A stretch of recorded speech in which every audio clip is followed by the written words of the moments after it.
সূরাতুল ইসরা প্রথম নম্বর আয়াত, সুবহানাল্লাযী আসরা বিআবদিহি লাইলাম মিনাল মাসজিদিল হারাম মাসজিদিল হারাম ইলাল মাসজিদিল আকসা আল্লাযী বারাকনা হাওলাহু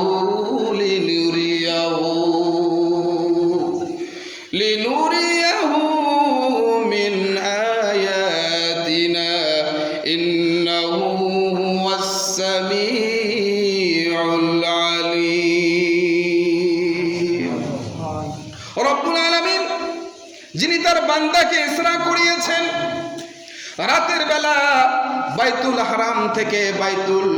মাকাদ্দাস পর্যন্ত ইসরা করিয়েছেন, ভ্রমণ করিয়েছেন,